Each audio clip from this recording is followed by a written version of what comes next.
And I'm here by the water, honey. She found some water again. I'm here by the water, and we're out here at TreePeople. And y'all know I love to hug trees. So I found this spot when I was headed actually to Studio City. I thought that's where we were gonna explore and stream today. But I kept seeing TreePeople on my map. And y'all know I love, like, I've been hugging trees this whole time. Nature has been the healing part of everything and a whole part of my journey. Like, it's literally what's kept me grounded. It's what's healed parts of me. And today, y'all, I was looking through, but I'm about to go through with y'all today. I learned so much more about it, and like, things make sense now, like from a science point of view. Just like when we were at the marine reserves and we kept seeing all the cutesy stuff. If y'all haven't seen, check out my IG and our last stream at the nature reserve in La Jolla at University of California, San Diego. But which by the way, our short just reached over 1,000 views. So I want to say thank you so much, and thank you to everybody who has subscribed and liked and commented. And I think we are 1 sub away from our next sub goal. So y'all, unless it's gone up, but either way, hit that sub button. Let's reach our next sub goal, and welcome to the Juan fam. But y'all, for real, I just learned so much. Hold on, let me share out the live actually before I keep going on to this. Oh yeah, and share out the live too. Share it to your brothers, your cousins. Wait, also all my links are in my bio. Wonton on all platforms, same user everywhere, so you can't miss it. I post everything. Okay, I'm back for real. Peace. I'm back for real. But this is before I even get started over here with the water and what I learned. Hold on, we're going under this tunnel. Y'all, the tunnel that I saw was so cool in Crystal Cove with all the art everywhere. You know, I posted like every single one on there, and it was done by all the cute little troops and stuff. Shout out to my Girl Scouts, okay? I will respect myself and others, use resources wisely, make the world a better place, and be a sister to every Girl Scout. Volunteers tribute, honey. Okay, but we just went through the drain. Those drains are what's underwater. That's what's underground, and that's what gets carried into the ocean. And we saw the end result. We saw the end result at the La Jolla, at the nature reserve there. All the water gushing out, and I was like, okay, so we're playing in sewer water. And literally, I remember I saw Drew Barrymore post the other day too. She was like, I never got diarrhea from playing in the rainwater. And I remember, as much as I've been moving forward, like, this is a past life story. I remember me and my friends, it was like junior high or something. There was like, it was a bunch of rain and we were playing in the sewer, like the mud, having a mud fight or something. And people were like, that's so gross, parasites and diarrhea and blah blah blah blah blah. And so I saw Drew Barrymore post that, and I was like, dude, yeah, I had that flashback, and I was like, that's so, literally, people just always have something to say about anything, and they don't even know. But like, kids were playing all in the water at the beach, and that's where it ends up, and that's what you swim in, and that's what we drink and bathe in. Like, people just say anything, honey. But we keep learning that. Okay, so get this. So I walk over here. Juan was down and out, bro. She was down and out. I was on Facebook Live earlier. I was sharing, you know, my feelings. Like, I just was not feeling great. Saw this beautiful view. Came out here. Oh, which, by the way, thank you guys. We did hit our goal. We did just hit our next goal of 220 subscribers. Okay, so our next sub goal is 5 subs, but I want to say thank you very, very much to each and every one of you who has subscribed and who has been with me on my journey. But yeah, and that's, we keep it pushing, we keep it P, and we keep exploring, and we keep learning, and live, laugh, loving. Okay, so I came over here. I was like, oh, this is so gorgeous. Come over here, and I read about this dude, the inspiration of a teenager. He used to go camping. He used to go camping like out in the San Bernardino Mountains okay, when he was a teenager and whatnot. And then him and the other campers decided to they took an old parking lot and planted a bunch of smog tolerant trees. And that is what gave him the vision to continue that work and to make Tree People. Like, look, it says there was something so powerful about us kids discovering that we had the energy to do something that could heal the world in a small way. Our camp director was crying. Why am I about to cry? Our camp director was crying before we boarded our buses to go home, and he told us, if this means something to you, go make it real when you get back home. And that's been, you know, part of every vision, you know, and not everybody's gonna get your vision, but it's like literally you're, okay, very emotional today. One had like a chocolate protein bar, okay, and it's very hot, okay, she hasn't, I didn't even really hug a tree yet today, but it's okay to have our emotions and to feel these things and to let them go through us, because that is what creates an impact. That is what creates change. And when you're so impacted by your environment or somebody that you look up to, that it gives you a vision, that it gives you that energy moving through you, the call to action, to act, to do something, to move forward. And that's what started my journey, was being so inspired by Nicki Minaj and the Barbs that it called me to act and to move and to change my life and to go forward and to grow and learn more about myself and expand my talents and my abilities and my skills and what mattered to me. Hi, thank you. But I'm like, I forget where I was going with that, but that's what happens, is things that inspire you and you get ideas. So it's like each time that, you know, I think about giving up, or I'm down and out, or I'm like, you know, this is too much, I don't know where to go next, I just give it a calm break, usually turn off my phone, or I get some kind of inspiration from somebody I look up to on some social media. Sometimes not. Sometimes too overstimulated and there's too much going on. You really just got to turn off that phone and it'll come to you. But sometimes you get a little sign, right? It'll strike a chord in you. And you know, like the one I saw, I think I had shared it. It was Mel Robbins, the one who literally says the let them theory. Like, do whatever you do and let people think and say and do whatever they want.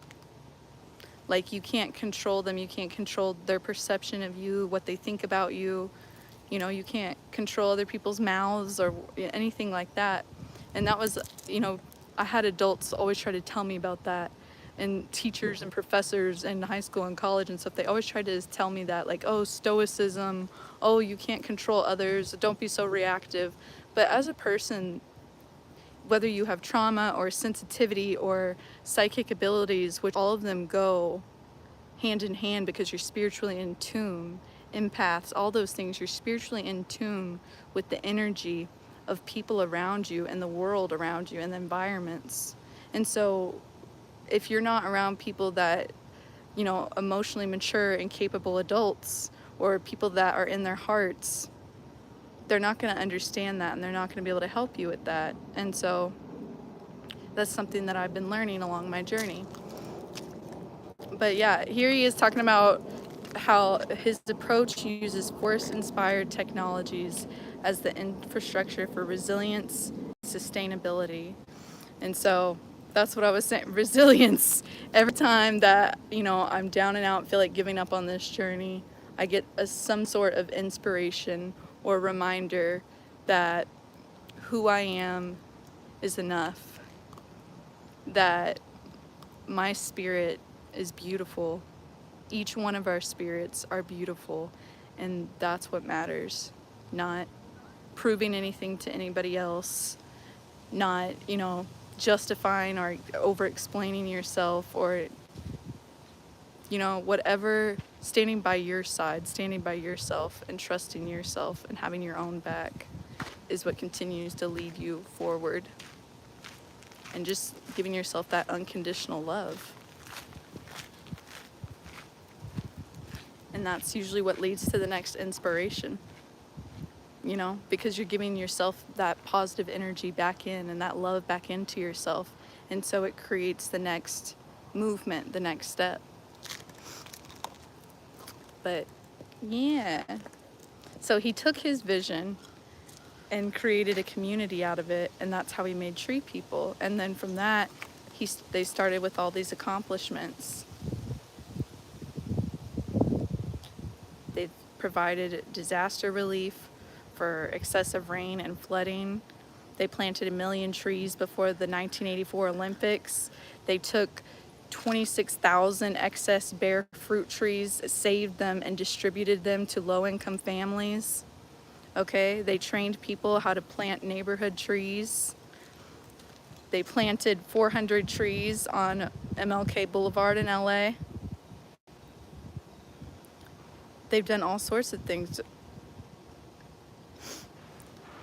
They've helped schools. They've taught other communities. So it's like, you know, he took that vision, put it into something, made a community, and they were able to create all this change. And those have been the type of people that I've looked up to and what I've aspired to do within myself. And so that is also why the Wand Fam is so important to me, you know, for us to have that community and be able to go out and make a type of change in this way. And so just continuing to learn and explore and see where my passions are taking me and what's speaking to me, and how I can make that difference, and how we as a community can make that difference. Yeah, so every sub, every like, I do have donation links in my bios too, so I appreciate you guys who are all a part of this journey. And what really hit me, okay, so what really hit me with that learning about the trees is the smog tolerant trees, because there was something I passed about the smog, right? And about how the trees, they started this area, and the trees and the smog coming from the city. And so the trees absorb that and give us oxygen, right? So I'm thinking about it, and it's like literally, that's why everybody, you know, like if you're not in an area that has a lot of trees like the city, or the trees get cut down to build a building, or, you know, fires happen, it's like people are literally lacking oxygen to their brains. So not only are trees a natural healing source, but they give us the oxygen. And when people, especially if people have trauma or high anxiety, you know, that restricts your blood flow, it restricts your oxygen. Like I remember I used to tell people, again, you know, I'm young, you don't know this stuff. And it's like, hey girl, you don't know this stuff. And it's like, I used to hold my breath, and I still do it subconsciously. Like I used to just hold my breath, and I was scared to breathe out loud, like scared to be heard breathing. That's how bad my social anxiety was. That I was scared to be heard breathing, going upstairs, or just out loud in general. Like, you know, we get scared to take up space, and then I would forget to breathe too. And so it's like that lack of oxygen to your brain, like, and so we wonder, you know, all these people running around, you know, acting crazy or uptight or tense. We literally don't have enough trees to give us oxygen to let our blood flow. And then add that in with, you know, making people sit inside all day to go to school or work and stuff, like, you know, all these jokes about bots and robots. It's like literally we're preventing oxygen. We're making us stay stagnant, not getting sunshine, not being out in fresh air. And then the air that's out there, we're polluting it. So how can we create this change? And so I'm sitting there by myself, and I'm like, oh my God, people aren't getting air. We're not getting to breathe. Like, hell, plant some trees, bro. And I was thinking of the Mr. Beast campaign where he planted the trees and the water and stuff. And it's like, literally, bro, like, we wonder why there's so much devastation and stuff going on. We need to breathe. This is so beautiful. all the crows. I keep getting crows and ravens mixed up. But I love both of them, and they speak to me. And I love that because, you know, famous poets and the witches. Witchy won. We all have our connection with the ravens and the crows. I'm going to show y'all this again. This is so beautiful.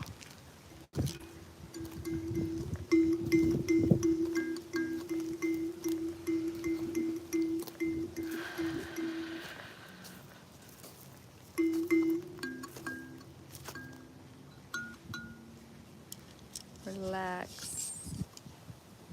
Relax.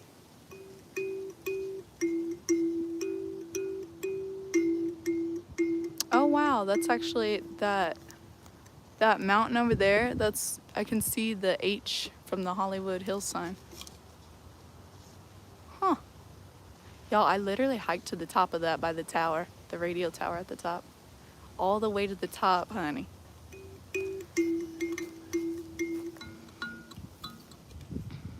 Wow.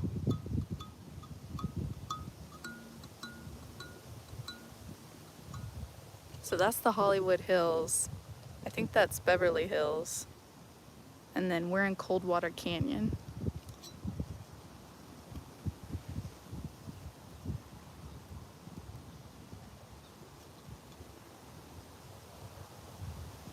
Okay, wait, so that's the San Fernando Valley behind the mountain. I think. Like Burbank, Glendale, Pasadena. Which I've been learning, and Burbank is where Tim Burton is from, okay? And I've been meaning to check out there's apparently a strip there with all like year-round Halloween stores and haunts and Mystic Museum, and so I've been meaning to check that out too. So I'm not out of things to check out and share with y'all. It's just a matter of the energy and, you know, staying good with myself, because, you know, the isolation can be really tough. It wears you down and it takes away your energy, and that's another reason why the nature has been so healing, right? Because it just balances everything back out. I don't even know how to describe it. It takes away the loneliness. It makes you feel more calm, and it gives you space to think and write. And with that being said, I'm gonna hug my tree now.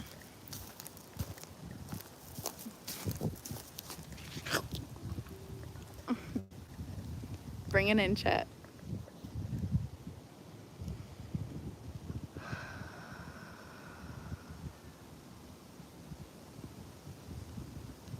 I'm definitely dehydrated. My mouth is literally so dry. It's been hot today. Thank you, tree. Thank you, tree. We thank you, tree. I thank you, tree.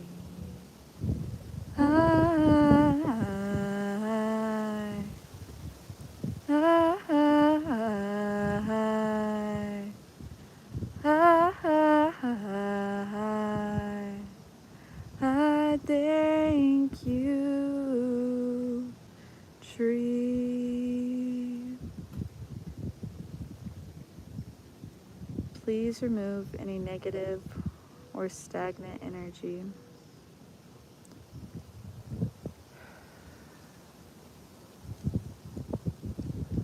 And please fill us with gratitude and positivity and joy and love and light.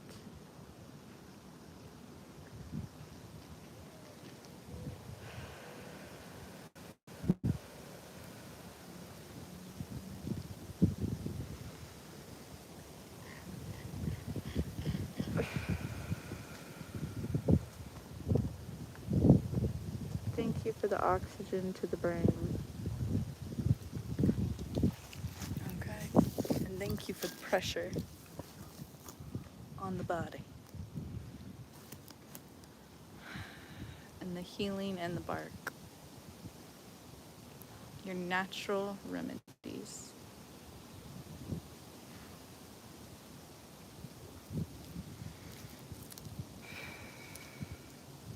And stretching.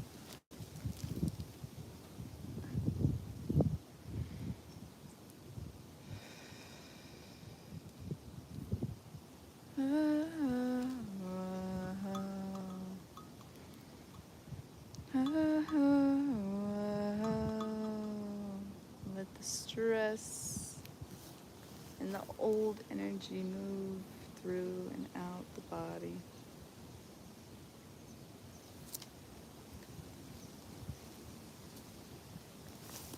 Hit those pressure points.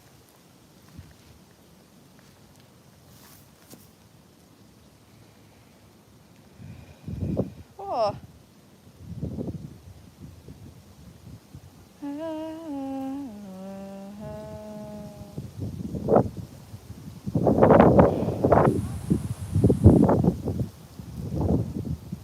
let the old fade away.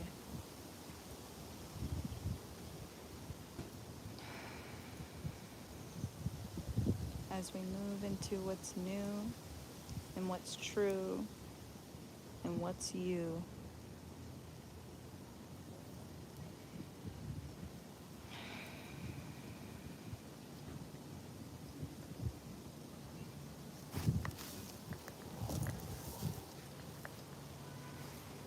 Beautiful.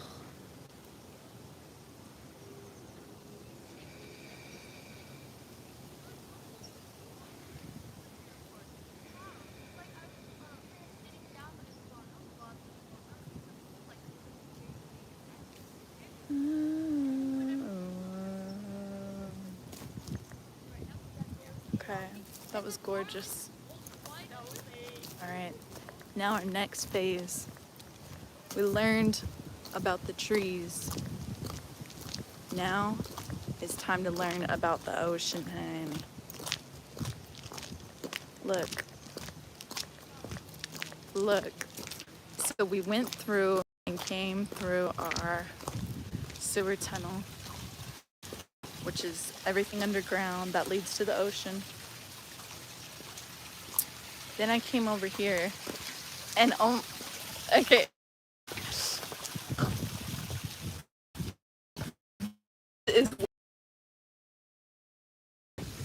This is the next step of what hit me.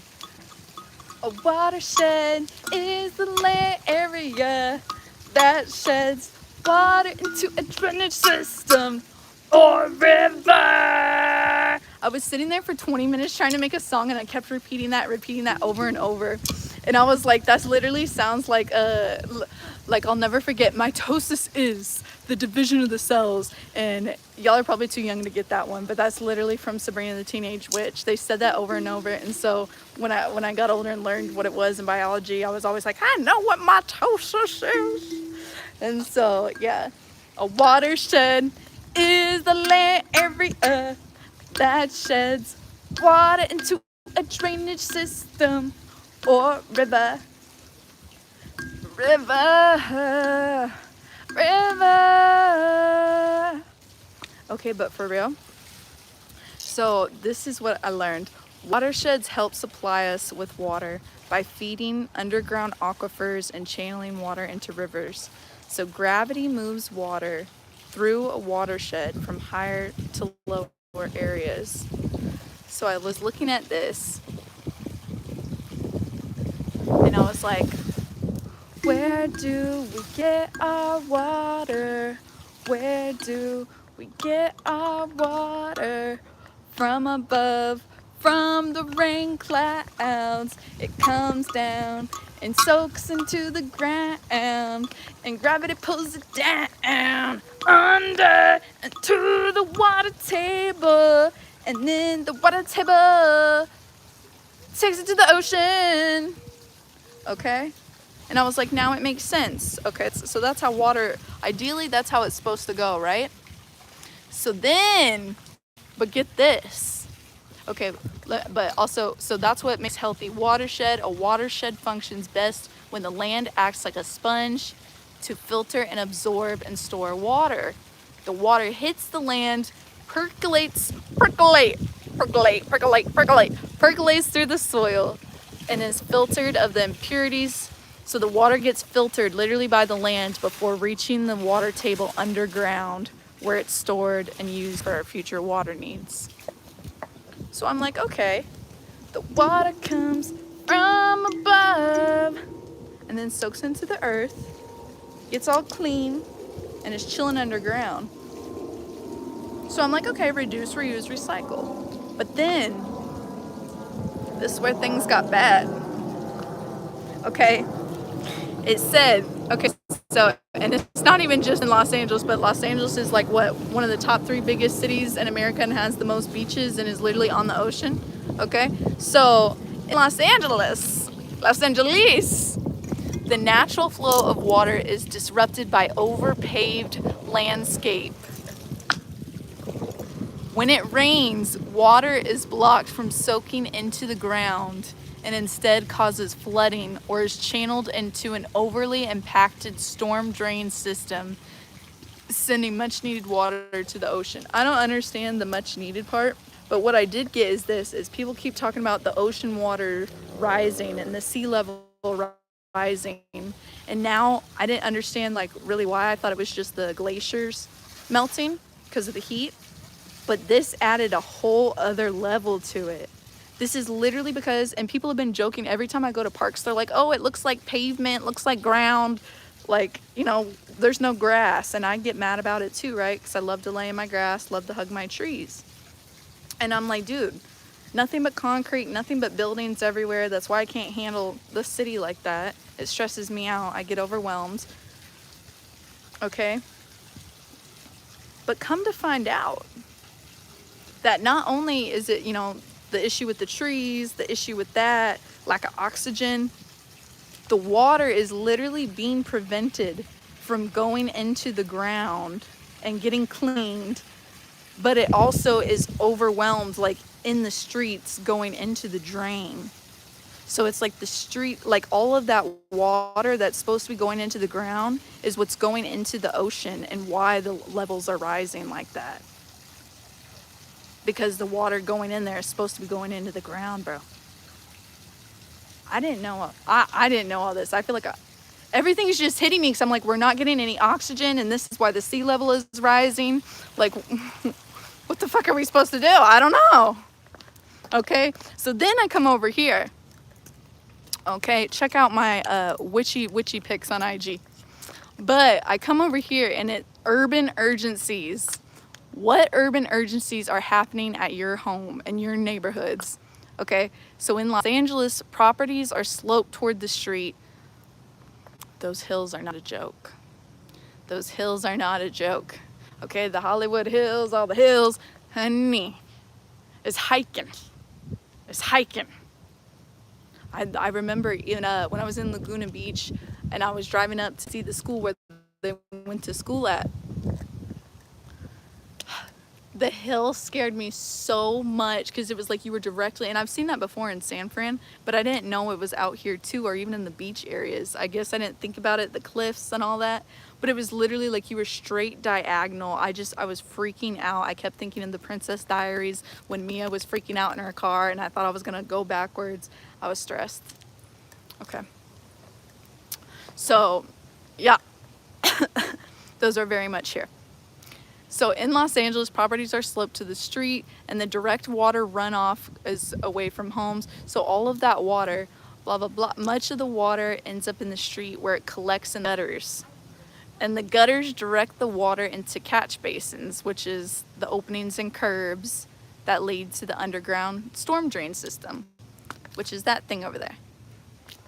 Okay, so the storm drain empties into the ocean, wasting water that could be captured or absorbed into the ground. So not only that though, So we remember we're sea levels rising, all that water is supposed to go in the ground. Okay. Now we're getting dirty waters, all that. So look, water pollution.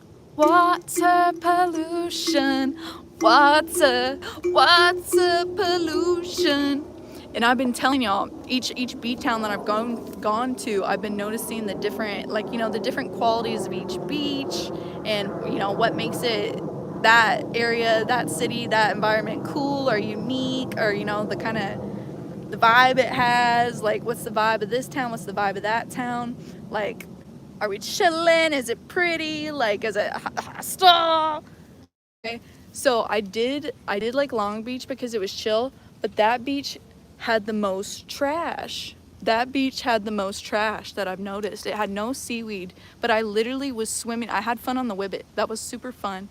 But I was literally swimming like with trash all up in the ocean, bro. I did not like that. That was pretty sick. And then that's when I noticed too, I was like, oh, what are those pretty islands they have? And that's when I learned like they were a facade, a cover up for oil drilling. And so I was like, oh, I mean, that's nice rather than looking at oil drills. But so you got oil there and trash. But the people were chill. So, okay, back to the point though. I mean, this is the point. So, but along the way, the water runoff that is coming from the storms and through the streets picks up pollutants such as automotive fluids, trash, and pesticides, carrying them into the storm drains and creating polluted urban runoff that travels to our rivers and oceans.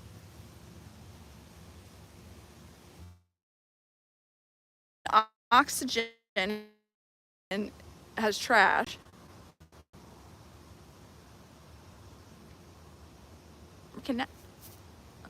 Are we good? The service was going out. Honey. God forbid we learn about our environment and what's happening. Okay? They said quiet down. Enough of that. Enough of that talk. We can't have the people. Okay. Anyway. But not only are we not getting enough air to breathe and oxygen to our bodies for our blood to flow, or, you know, grass to lay in, but the water that we're drinking is, you know, is full of auto fluid and pesticides. So we're drinking poison, we're not breathing air, we're sitting around, our eyes are burning on the cell phones, and then we wonder why people are so out of tune with their humanity and their hearts, and are focused on all these surface level things, like what they wear, what car they drive, what kind of house they have. Like, oh, I have brand new this, that. Like, literally the world. Like, what about the...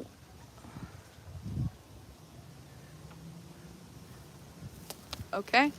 And I just think it's funny because a lot of this ties in with the suburbs. Like, I've been telling y'all this whole time, the being told what to do, all the control and codependency. But it shook me because our right pick, the dream, and all the pavement that was built and taking away the trees and the grass from that period, starting to kill our earth. And then the other greatest water wasters, thirsty lawns. Maintaining grass lawns is one of the largest sources of residential water waste.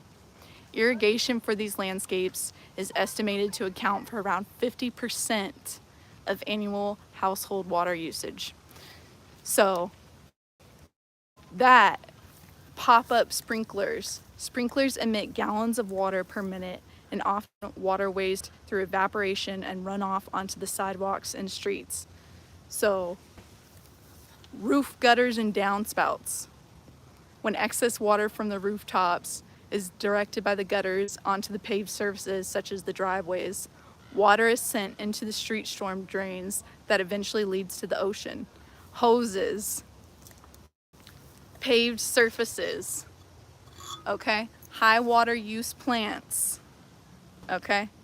So these things are what is making all of that water, instead of going into the earth, carry away, flooding our ocean, filling us with automotive fluid and pesticides.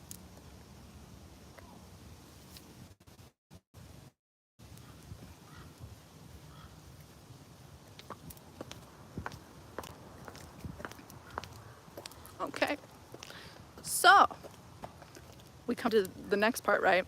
So what do we do? What do we do? I don't know. We're not there yet, because look at this. It's happening under your feet, okay? Below our city's sidewalks and streets is an elaborate network of the storm drains and underground pipes which carry the water away from the streets into channeled rivers and systems that lead to the ocean. This polluted runoff gives our region some of the most polluted beaches in California. Wasted water spills into the ocean. Okay, so this is where I learned about they're modifying rivers with all the concrete channels and paved surfaces. And that's what their rivers look like here, for real. Like, I don't know, it looks more like in Grease Lightning whenever they're racing the car. That's what it looks like. Or Grease, my bad. Grease Lightning. Hey. But so the majority of the usable water they import from the Sacramento River, Colorado River, and other sources at a high cost to consumers and the environment, and creating more pavement and concrete and redirecting the natural streams of the water flow and leading more polluted water into the ocean to rise. Okay? So basically we got all this concrete, all this pavement, all this extra water heading into the ocean, all this trash. So what do we do about it? That's what I was saying. Well, first of all, actually, before we go into what do we do about it, I came over here and I was literally just staring at, because look, ocean, ocean. It's like showing you the water runoff from the river here leads into the storm drain area and goes out a little tunnel straight into the ocean. And usually people what? Throw all their trash into here, cigarette butts, nastiness. And that's what we end up drinking and bathing in when it's supposed to go to our pretty earth and our sunflowers and our trees.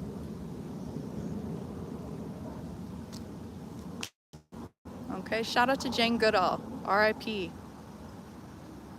She was a huge source of light during a dark time, and one of the inspirations too that led me on my journey and continue to inspire me.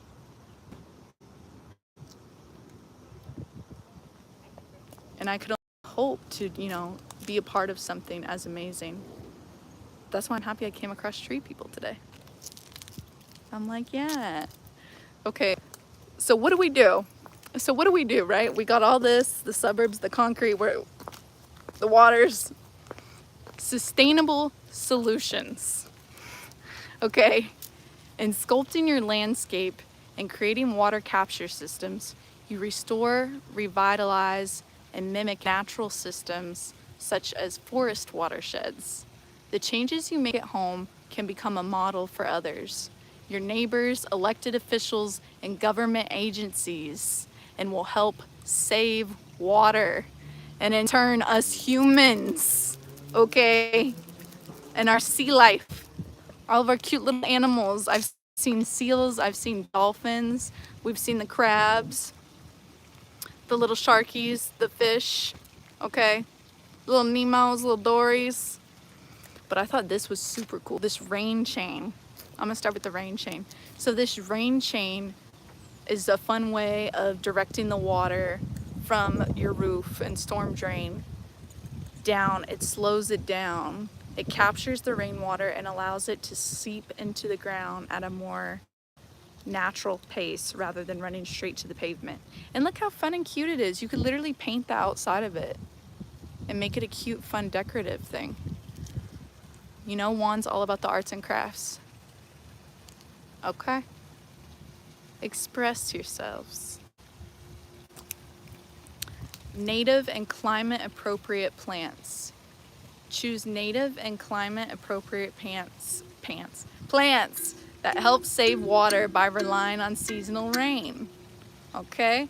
Supports biodiversity and provides a beautiful garden. And then this all hit me because I'm like, wow, this all connects back to, like, I understand agriculture and farming now. Like, it all goes hand in hand. And we're all on this one earth, you know, eating this food, drinking this water, living. Like, the more we take care and pay attention to these things and care about them, the better we can all live. Mulch. I know about mulch. Permeable pavement. Pavers and other permeable surfaces reduce runoff, decrease flooding, and help recharge the aquifer. Sand, plants, or gravel in between the pavers create a cool, reflective surface as well. So the extreme heat is bad too. I forgot, I didn't read all the way, that was somewhere else. But sand pits were another way. It was like, oh, you know, kids can play in it, and it's a fun way to literally help the water be absorbed too and not run around in the streets. Drip irrigation. Berms and swales. I don't even know what that means, but sculpting the landscape using berms that raise the land and swales that dip the land to slow, spread, and sink water. So, mulchy.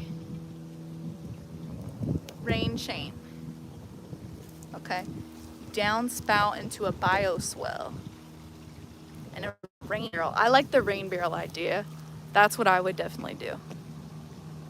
Okay, a rain barrel collects rainwater. And look, this solves more problems than 1 and 2. This is a 2-for-1.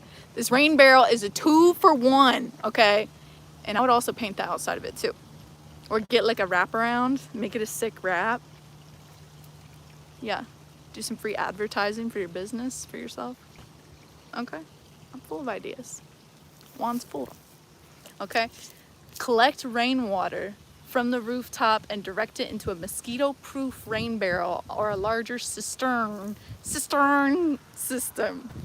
This stored water can be used to provide irrigation for the garden and help save money on water bills. So that's your 2-for-1, okay? It helps protect the overwhelm of the runoff into the sewer, and you're able to save money and reduce the waste from the thirsty lawns and the sprinklers and use that water.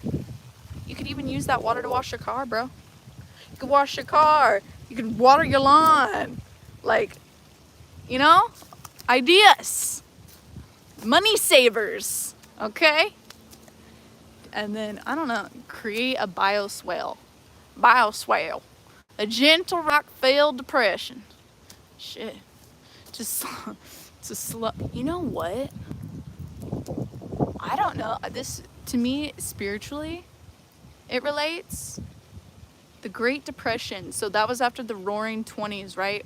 With all the and spinning, and all the building.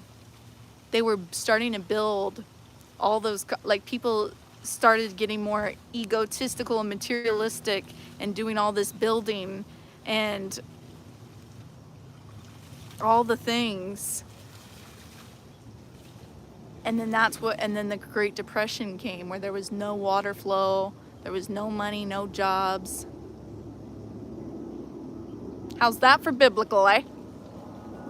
I don't know, karmic, biblical, whatever you want to call it, honey. It all connects. It's all connected. Shout out to Kino. Hey. Okay. So to slow the flow, for real, to slow the flow of rainwater so it has time to infiltrate the ground, a downspout extension attached to the end of the downspout directs water from the roof into the bioswale or other areas of the landscape instead of the driveway and street. But boom.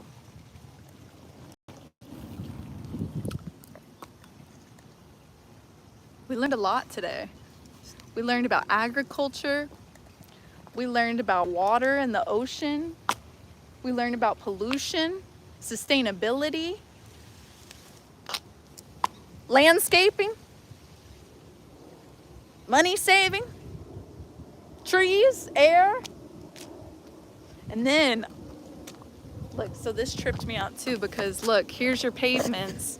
Here's your rock pavements also, and then your street pavements. And there's your gutter system. And all of this runoff. Follow the yellow brick road. Oh, there's my orange clip. What the heck? Butterfly, fly away.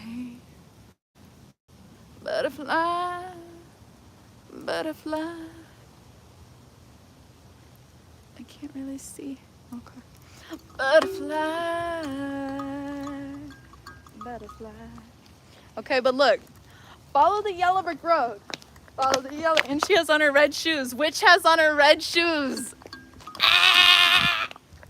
Forget Glenda, honey. Okay. What? We're Alphaba. Okay. Follow the yellow brick road. Follow the yellow brick road. Follow the yellow brick road. Straight to the ocean. So what are you gonna put down this street heading straight to the ocean? What are we gonna do? You choose. Okay? Yeah. Look at this beautiful Mother Earth. Hold on.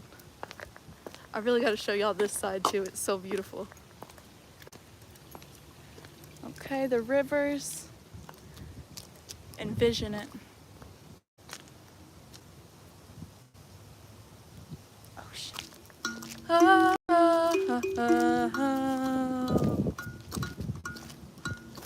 Oh, oh, oh, oh. What are we gonna do about it? How are we gonna protect our planet? How are we gonna save our neighbors and our earth and our mermaids? We'll figure it out together by caring and sharing and loving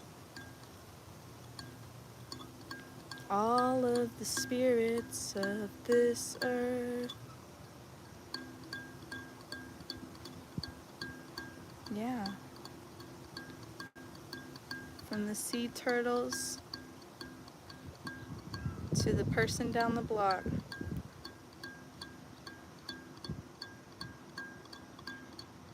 Started from the bottom, now we're here.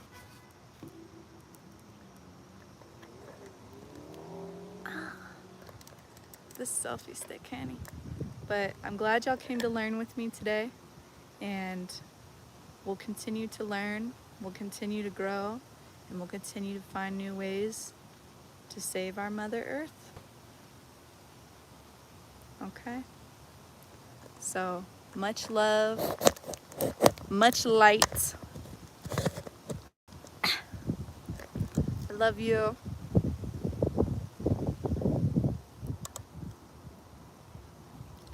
Salimatana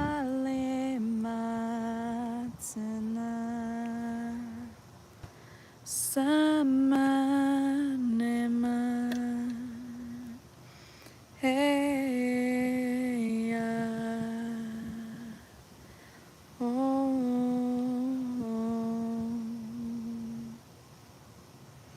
Tema.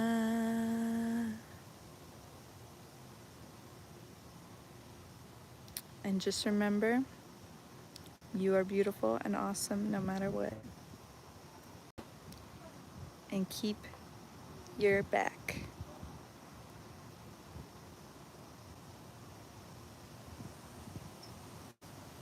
and hug a tree. Trees always got your back. Okay. Love you guys. Bye. Bye.